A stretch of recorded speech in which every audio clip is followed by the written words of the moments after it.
Praise the Lord. शुभ सकाळ. आज पुन्हा एक वार जयसिंगपूर मंडळी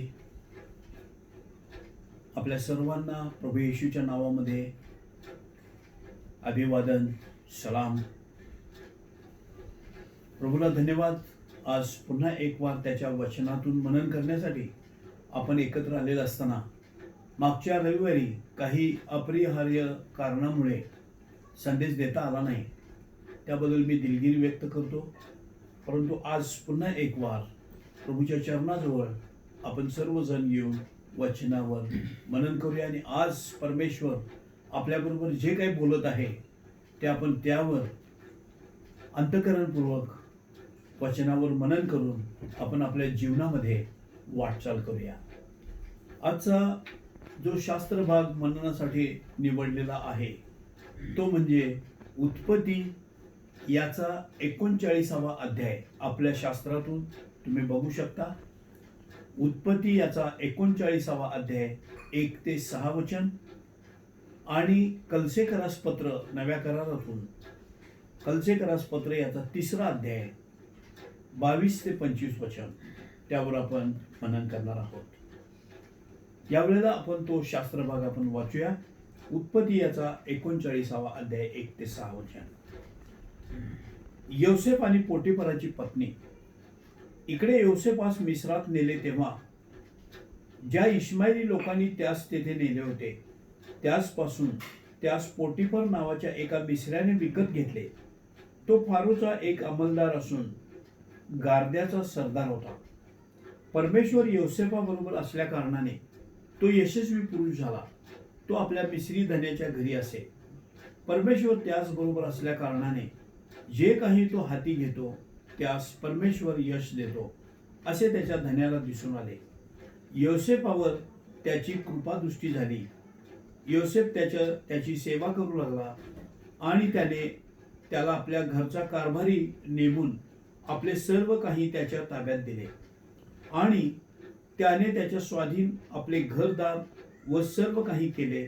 तेव्हापासून योसेफासाठी परमेश्वराने त्या मिस्राच्या घरादाराचे कल्याण केले आणि त्याचे घरदार व शेतीवाडी या सर्वांस परमेश्वराने आशीर्वाद दिला.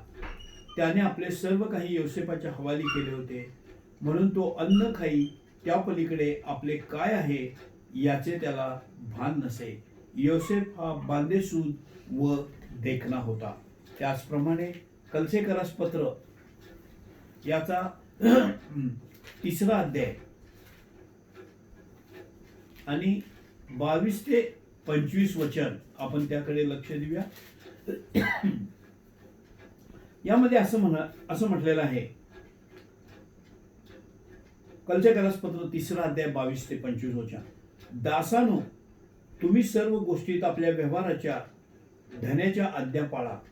माणसांना संतोषविणाऱ्या नोकरासारखे तोंड देखल्या चाकरीने नका, तर सालस मनाने प्रभूची भीती बाळगून पाळा. आणि जे काही तुम्ही करता ते माणसासाठी म्हणून करू नका, तर प्रभूसाठी म्हणून जीवे भावे करा. प्रभूपासून वतनरूप प्रतिफळ तुम्हाला मिळेल हे तुम्हाला माहीत आहे. प्रभू ख्रिस्ताची चाकरी करीत जा, कारण अन्याय करणाऱ्याने केलेल्या अन्यायाबद्दल त्याला परत मिळेल. पक्षपात होत नाही. आपण प्रार्थना करूया. हे आमच्या सर्वसमर्थ सर्वशक्तिमान पवित्र देव बाप्पा, तुला धन्यवाद देतो, तुझी स्तुती करतो.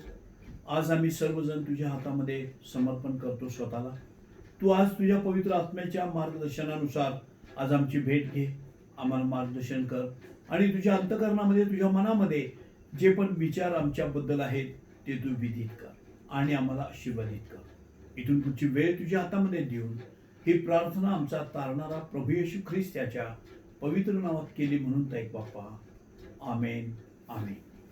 या ठिकाणी मला आपल्या या दोन्ही शास्त्र भागामधून सांगण्याच्या अगोदर एक वचन आपल्या समोर मी ठेवत आहे आणि नीतिसूत्र याचा 22वा अध्याय 29व वचन. यामध्ये असं म्हटलेलं आहे. आपल्या धंद्यात चपळ असा कोणी तुला दिसतो काय? त्याचे स्थान राजासमोर आहे, हलकट लोकांसमोर नाही. यावेळेला आपण एक कॅरेक्टर, एक चरित्र आपण घेतलेलं आहे, ते म्हणजे योसेफाचे. कोण हा योसेफ? त्याची पार्श्वभूमी काय? योसेफ याकोबाच्या 12 पुत्रापैकी एक मुलगा होता आणि त्याला एक स्वप्न पडलेलं होतं आणि ते स्वप्न आपल्या भावांना तो सांगतो. आणि त्या स्वप्नामध्ये असं एक विदित केलेलं होतं की तो एका देशाचा पंतप्रधान होणार. अशा त्या स्वप्नाचा अर्थ आहे. तुम्ही जर उत्पत्तीचं पुस्तक वाचला, योसेफाच्या जीवनाबद्दल सगळ्या गोष्टी त्या ठिकाणी तुम्हाला सापडतील. आणि मग हा जेव्हा आपल्या भावांना सांगतो, त्यावेळेला पहिली गोष्ट अशी घडती की त्याचे भाऊ त्याचा धिक्कार करतात. आणि धिक्कार करतात, इथंच थांबत नाहीत, तर ते त्याला गुलाम म्हणून, इस्माईली लोकांचा एक तांडव आहे, एक कारवान आहे, त्यांना ते विकतात. आणि इस्माईली जी जमात आहे ती काय करते, पोटिफर नावाचा एक राजाचा अंमलदार, गार्द्याचा अधिकारी आहे, त्याला ते विकतात. योसेफाला जे स्वप्न पडलेलं होतं त्याकडे त्याचं लक्ष होतं, कारण देवानं स्वप्नामध्ये दर्शन देऊन त्याला सांगितलेलं होतं त्या स्वप्नाद्वारे की तू एका देशाचा पंतप्रधान होणार. बस. नीतिसूत्र 29वा अध्याय आणि 18 वचनामध्ये म्हटलेलं आहे, ईश्वरी दृष्टांत न झाल्यास लोकांचा नाश होतो. आणि म्हणून योसेफाला ईश्वरी दृष्टांत होता, त्याकडे त्याचं लक्ष होतं. चला, स्टोरीला सुरुवात झाली असं आपण बघू. या ठिकाणी योसेफ याला मिस्रामध्ये इस्माईली लोकांनी त्यास तिथे नेले आणि पोटिफराला त्यांनी ते विकलं. विकल्यानंतर आज मी तुमच्या समोर, आपल्या समोर योसेफाचं चरित्र उभा करत आहे आणि त्यातून आपण काहीतरी शिकूया. रोमकराच्या पत्रात सांगितलेलं आहे, 15वा अध्याय 4 वचन, शास्त्रात जे काही पूर्वी लिहिलं आहे ते सर्व आपल्या शिक्षणाकरता लिहिलेलं आहे. आणि म्हणून आपल्या शिक्षणाकरता योसेफाचं एक कॅरेक्टर घेऊन आपण आपल्या जीवनाला आपण लागू करूया. नंबर 1, योसेफ याचा देवावर विश्वास होता. त्याप्रमाणे आपणही आपल्या देवावर विश्वास ठेवणं हे गरजेचं आहे. आणि योसेफाचा देवावर विश्वास होता, योसेफाचा स्वप्नावर विश्वास होता. आणि त्यामुळं देवानं ते बघितलं, त्याचं अंतःकरण. आणि या दुसऱ्या वचनामध्ये म्हटलेलं आहे, परमेश्वर योसेफाबरोबर असल्या कारणाने तो यशस्वी पुरुष झाला. योसेफ एका दिवसात यशस्वी पुरुष झालेला नाही. आणि म्हणून त्यानं देवावर विश्वास ठेवायचं सोडलेलं नाहीये. आज तुम्ही आणि आम्ही वेगवेगळ्या प्रकारे आपल्या जीवनामध्ये, वैयक्तिक जीवनामध्ये, कौटुंबिक जीवनामध्ये, सामाजिक जीवनामध्ये वेगवेगळ्या प्रकारे झटाझुंबी देत असतो, संघर्ष करत असतो. आणि बऱ्याच वेळेला आपण सोडून पण देण्याची इच्छा निर्माण होते. परंतु आज मला तुम्हाला सांगू द्या की योसेफाच्या जीवनाद्वारे आपण शिकूया की त्यानं गिव्हअप केलं नाही, त्यानं हार मानली नाही. अशा प्रकारे आपण देखील आपल्या जीवनामध्ये जर संघर्ष करत असू, आपण हार नाही मानायला पाहिजे. आणि म्हणून या ठिकाणी योसेफाच्या बरोबर परमेश्वर होता. आणि योसेफ हा एका दुसऱ्या देशामध्ये एका सरदाराच्या, एका राजाच्या खास माणसाच्या घरामध्ये तो एक गुलाम म्हणून होता. आणि गुलाम म्हटलं तर त्याला कुठले राईट्स नसतात, परंतु तो गुलाम जरी असला तरी देवाचं भय त्याच्यामध्ये होतं आणि देवाने दाखवलेलं स्वप्न त्याच्यामध्ये होतं. आणि म्हणून त्या ठिकाणी त्यानं स्वतःला कमी समजलेलं नाहीये. या ठिकाणी 3ऱ्या वचनामध्ये असं म्हटलेलं आहे, परमेश्वर त्याचबरोबर असल्या कारणाने जे काही हाती तो घेतो त्यास परमेश्वर यश देतो असे त्याच्या धन्याला दिसून आले. प्रियानो, बऱ्याच वेळेला आपण जॉब करत असतो, बिझनेस करत असतो, परंतु त्यामध्ये इमानदारी आणि प्रामाणिकपणा असणं फार गरजेचं आहे. बऱ्याच वेळेला आपले अधिकारी आपल्याला त्रास देत असतात आणि ते कुणाला आवडत नाहीत. विद्यार्थ्याला देखील शिक्षक आवडत नाहीत आणि कोणताही ट्रेनर असतो तो कुणाला आवडत नाही. कारण तो जो पिरियड असतो तो त्या शिक्षकाला, ट्रेनरला आणि आपल्या अधिकाऱ्याला माहित असतो. परंतु योसेफाकडून आपण एक गोष्ट शिकूया. त्याकडे न लक्ष देता, आपल्याला किती पेमेंट मिळते, सॅलरी किती मिळते याकडे लक्ष न देता, जे दिलेलं काम आहे ते आपण प्रामाणिकपणानं, विश्वासूपणानं ते करणं गरजेचं आहे. कामाचा दर्जा, कामाचं स्टेटस कोणतंही असू दे. या योसेफाचं स्टेटस गुलाम म्हणून होतं, पण देवानं त्याला उच्च पदावर नेऊन त्याला एक चांगल्या स्टेटसमध्ये नेलं. कारण एकच होतं की ते म्हणजे तो देवाबरोबर विश्वास होता, आपल्या धन्याबरोबर विश्वास होता. आणि धन्याच्या लक्षात आलं की देव त्याच्या बरोबर आहे. कसं काय लक्षात आलं त्यांच्या? कारण योसेफाचं चरित्र त्यानं जवळून बघितलं, त्याची काम करण्याची पद्धत बघितली, त्याची वागण्याची पद्धत बघितली असणार आहे आणि म्हणून धन्याच्या लक्षात आलं देव त्याच्या बरोबर आहे. जेव्हा त्यानं विश्वासूपणानं आणि प्रामाणिकपणानं गुलामगिरी केली, याचा अर्थ एक प्रकारची पेरणी केली, तर त्याला चांगली कापणी मिळणार, त्याला रिवॉर्ड चांगलं मिळणार. फक्त त्याला नाही, तो ज्याच्या बरोबर प्रामाणिकपणानं राहतो, ज्याच्या बरोबर विश्वासूपणानं काम करतो, त्यांनाही देव आशीर्वादित करतो. आणि म्हणून या ठिकाणी 4थ्या वचनामध्ये आपण बघूया, योसेफाबरोबर त्याची कृपादृष्टी झाली. योसेफ त्याची सेवा करू लागला आणि त्याने त्याला आपल्या घरचा कारभारी नेमून आपले सर्व काही त्याच्या ताब्यात दिले. प्रियानो, या ठिकाणी त्या वचन खूप काय आपण बोलू शकतो त्याच्यावर, पण आपण वेळेचं बंधन राखून आपण या ठिकाणी संक्षिप्तरित्या आपण पाहणार आहोत.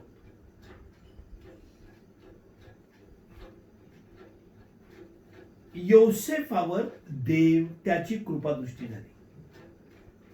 योसेफ त्याची सेवा करू लागला आणि जेव्हा पोटिफराला लक्षात आलं की देव त्याच्या बरोबर आहे, जे पण तो हाती घेतो तो सिद्धीस नेतो आणि त्याला यश मिळतं, तेव्हा पोटिफरानं ऑब्झर्वेशन करून, एका दिवसात नाही घडलं ते, ऑब्झर्वेशन करून आपलं जे काही सर्व आहे, सर्व, विचार करा, कोणताही धनी आपल्या नोकराला, आपल्या चाकराला किंवा आपल्या गुलामाला सर्व काही त्याच्या स्वाधीन करत नाही. कपाट असेल पैशाचं, सोन्याचं, ते कधी तो धन्याला दाखवू पण देणार नाही. आपल्या ज्या पर्सनल सिक्रेट गोष्टी असतात त्याही त्याला दाखवणार नाही आजच्या या जगामध्ये, व्यावहारिक दृष्टिकोनातून. पण त्याचा एवढा मोठा विश्वास बसला की संपूर्ण, कदाचित तो बंगला असेल त्याची चावीच त्याच्या हातामध्ये. पण योसेफाचा ऍटिट्यूड काय होतं या ठिकाणी बघूया. 5वं वचन, आणि त्याने त्याच्या स्वाधीन आपले घरदार व सर्व काही केले. तेव्हापासून लक्षात ठेवा, काहीतरी केल्यानंतर काहीतरी रिवॉर्ड मिळते. आणि मग या ठिकाणी म्हटलेलं आहे की त्याने त्याच्या स्वाधीन आपले घरदार व सर्व काही केले, तेव्हापासून तेव्हापासून मी पुन्हा एकदा सांगतो, केव्हापासून जेव्हा त्या सरदारानं आपलं सर्वस्व त्याच्या स्वाधीन केलं, तेव्हापासून काय घडलं बघूया. तेव्हापासून योसेफासाठी परमेश्वराने त्या मिसऱ्याच्या घरादाराचे कल्याण केले.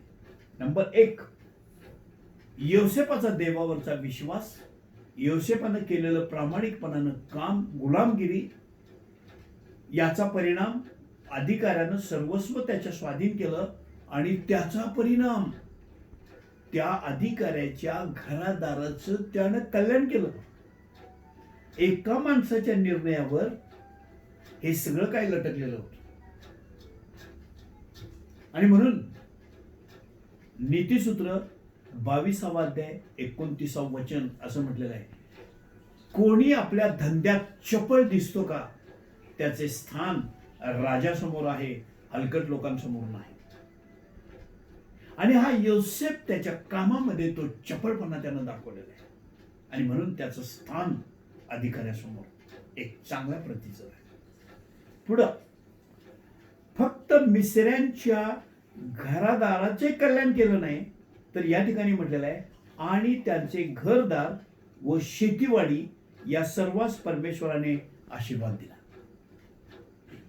प्रिय, आपण एक ख्रिस्ती विश्वासणारे या नात्याने आपण कदाचित वेगळ्या ठिकाणी काम करत असू, वेगळ्या ठिकाणी आपण मार्केटिंगमध्ये असू, 8 तासाचं काम करत असू, गव्हर्नमेंट जॉब करत असू, हॉस्पिटलमध्ये काम करत असू, अन्य कोणत्याही प्रकारचं काम करत असू, मला तुम्हाला खात्रीनं सांगू द्या, जर त्यामध्ये तुम्ही प्रामाणिकपणानं किंवा मी प्रामाणिकपणानं काम, विश्वासूपणानं काम केलं, तर मी खात्रीनं सांगतो तुम्ही आणि मी तर आशीर्वादित होणार. ज्याप्रमाणे देवाने योसेफाला आशीर्वादित केलं, त्याप्रमाणे तुम्हाला आणि मला देखील देव आशीर्वादित करणार. इथंच थांबणार नाही. ज्याचं काम आपण करतो, ज्याच्या ऑफिसमध्ये किंवा ज्याच्या दुकानामध्ये किंवा ज्याच्या डिपार्टमेंटमध्ये आपण काम करतो, ते काम सुद्धा फलद्रूप होतं आणि त्यांनाही देव आशीर्वादित करतो आपल्या निर्णयावर.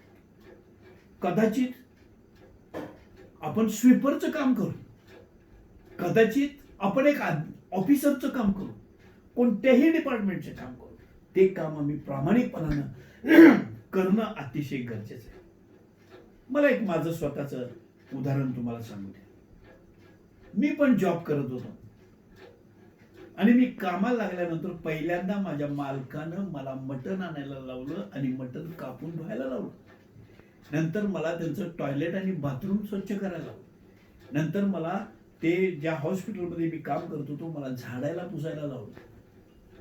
त्याचा परिणाम असा झाला की कालांतरानुसार त्या डॉक्टरनं त्यांचा बंगला माझ्या स्वाधीन केला आणि ते कुठेही 8 दिवस 15 दिवस बाहेर जायचे, तेव्हा मी, माझी पत्नी आणि माझी 3 लेकरं त्या ठिकाणी झोपायचे.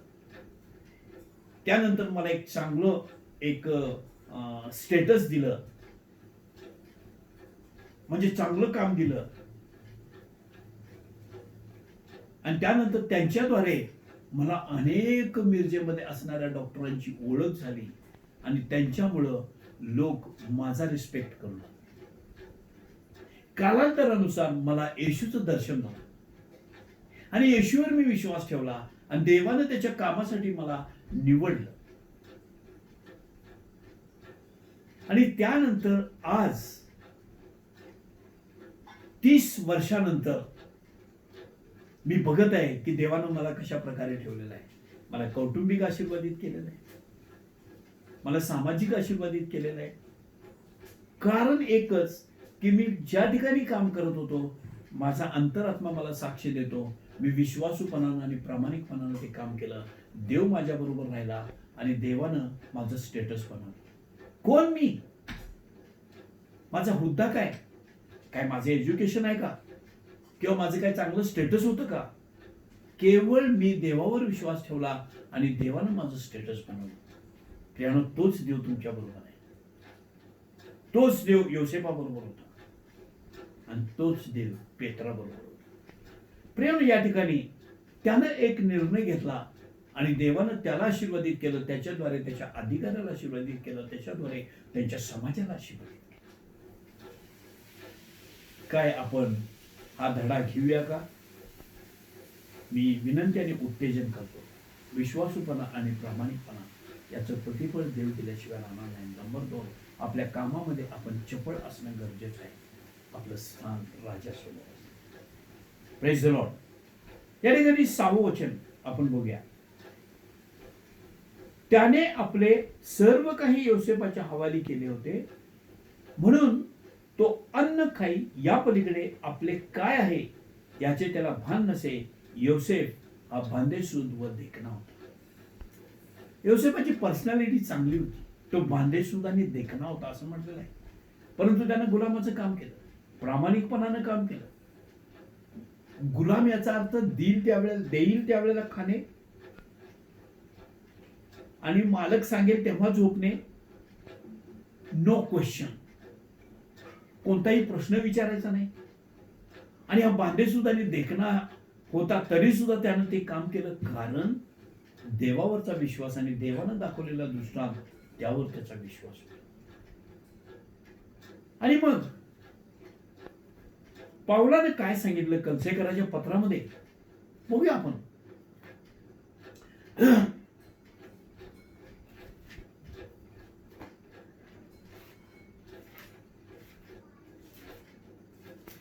तिसरा अध्याय 22 ते 25 वचन. दासानो, याचा अर्थ दास म्हणजे गुलाम. तुम्ही सर्व गोष्टीत, काही गोष्टीत नाही, सर्व गोष्टीत आपल्या व्यवहारातल्या धन्याच्या आज्ञा पाळा. माणसांना संतोषविणाऱ्या नोकरासारखे तोंड देखल्या चाकरीने नका, तर सालस मनाने प्रभूची भीती बाळगून करा.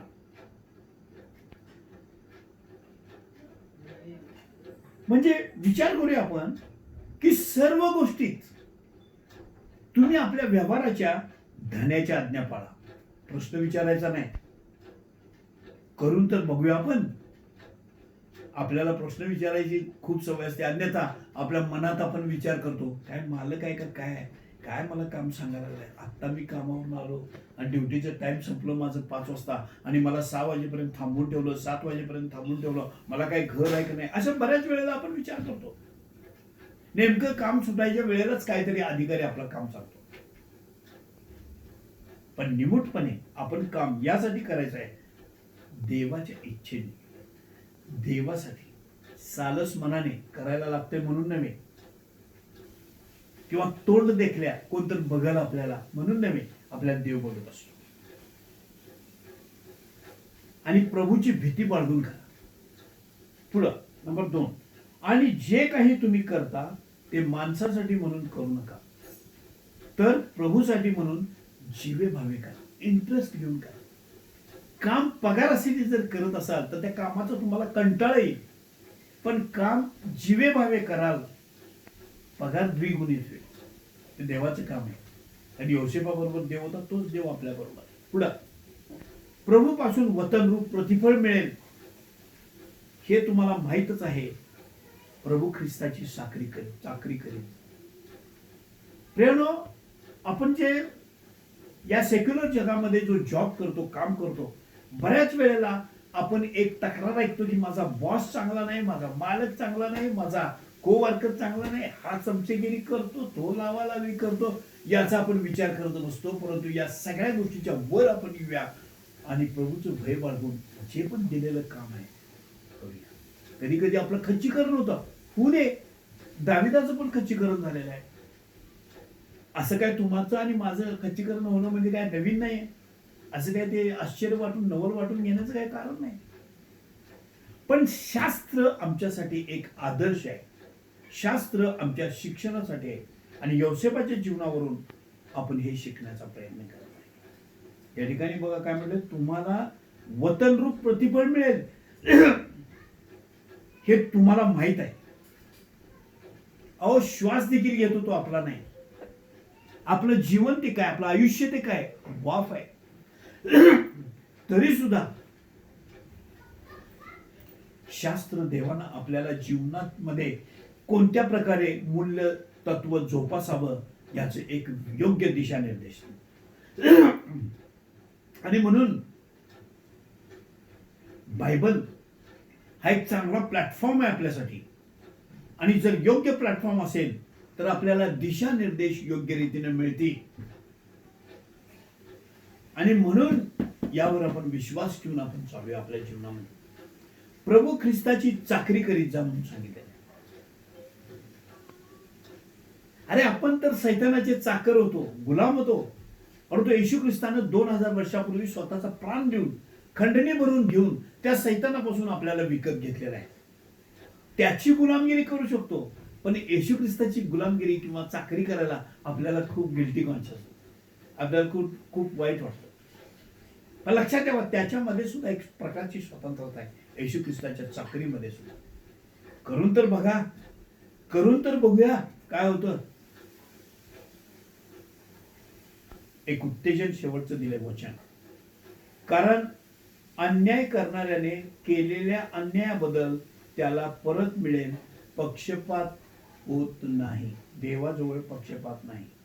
फक्त आपण देवाचं भय बाळगून आपण या ठिकाणी काम करणं गरजेचं आहे, ज्याप्रमाणे योसेफाने केलं. प्रियानो, येशू ख्रिस्ताबद्दल फक्त योसेफ आहे, आपण आहे. येशू ख्रिस्ताने काय, तो देवाच्या स्वरूपाचा असूनही त्याने तसे मानले नाही, तर स्वतःला रिक्त केले आणि मनुष्य प्रकृतीचे होऊन दासाचे स्वरूप धारण केले आणि येथवर देवाचं त्यानं आज्ञापालन केलं, वधस्तंभावर मरण्यात. आणि तो मरण पावला, त्याला पुरण्यात आला आणि तिसऱ्या दिवशी तो मेलेल्यातून उठला. आज प्रियानो, एवढ्या एका गोष्टीवर विश्वास ठेवून जर आम्ही आमच्या जीवनामध्ये वाटचाल करत असो, मी खात्रीनं सांगतो आपल्या आयुष्यामध्ये तो आपल्याला सक्सेस देईल. मेल्यानंतर सुद्धा तो आपल्या जवळ घेईल, कारण त्याच्या घरामध्ये जागा पुष्कळ आहे. परमेश्वर तुम्हाला आशीर्वादित करो. प्रार्थना करूया. हे आमच्या सर्वसमोर सर्वशक्तिमान पवित्र देव बाप्पा, तुला धन्यवाद देतो, तुझी स्तुती करतो. आज तू आम्हामध्ये येऊन योसेफाच्या जीवनाद्वारे आमची भेट घेतलीस, म्हणून आम्ही तुला धन्यवाद देतो, तुझी स्तुती करतो. पावलाच्या जीवनाद्वारे तू आमची भेट घेतलीस, येशूच्या जीवनाद्वारे तू आमची भेट घेतलीस, म्हणून आम्ही तुझं आभार मानतो. आणि आमचं हे जीवन त्याच प्रकारचं होण्यासाठी आम्ही स्वतःला तुझ्या हातामध्ये समर्पण करतो. तू आमचा हात धर आणि आम्हाला या जगामध्ये तू चालव. आमच्या विश्वासूपणामुळे, आमच्या प्रामाणिकपणामुळे आमचे अधिकारी आशीर्वादित होऊ देत आणि अधिकाऱ्याची शेतीभाडी आशीर्वादित होऊ दे आणि त्यांचा समाज आशीर्वादित होऊ दे, असं आम्ही तुझ्या चरणावर प्रार्थना. जयसिंगपूर मंडळी, पलूस मंडळी आणि जे हा संदेश ऐकत आहेत त्या सर्वांच्यासाठी मी प्रार्थना करतो. प्रभू, ह्या शेवटच्या कठीण अशा काळामध्ये आम्ही जगत असताना अनेक प्रकारे आमच्या जीवनामध्ये, आमच्या मनामध्ये गोंधळ निर्माण झालेला आहे. परंतु आम्ही त्या गोंधळाकडे न बघता, आमच्या या परिस्थितीकडे न बघता आमची दृष्टी तुझ्याकडे लावू दे, कारण तुझं वचन सांगतं, जे वचनाकडे लक्ष लावतात त्यांचे कल्याण होते. आभार मानतो या वचनाचा. सर्व गौरव तुला देऊ. ही प्रार्थना आमचा तारणारा प्रभू येशू ख्रिस्ताच्या पवित्र नावात केली म्हणून ऐकवा. आमेन. हे आमच्या स्वर्गातील बापा, तुझे नाम पवित्र मानले जाऊ. तुझे राज्य येऊ, जसे स्वर्गात तसे पृथ्वीवर. तुझ्या इच्छेप्रमाणे आमची रोजची भाकर आज आम्हास दे, आणि जसे आम्ही आमच्या ऋणास ऋण सोडले आहे, तसे तो आमचे ऋणे आम्हास सोड, आणि आम्हास परीक्षेत आण नकोस, तर आम्हास वाईटापासून सोडेल. कारण की राज्य, सामर्थ्य आणि गौरव ही सर्व काळ तुझीच आहेत. आमेन. प्रभू येशू ख्रिस्ताची कृपा, देवबापाची प्रीती आणि पवित्र आत्म्याची गोड सहभागिता इथं असणाऱ्या प्रत्येक भावा बहिणींवर आणि सर्व तुझ्या प्रियजनांवर आता आणि सदा सर्वदा असो. आमेन. आमेन.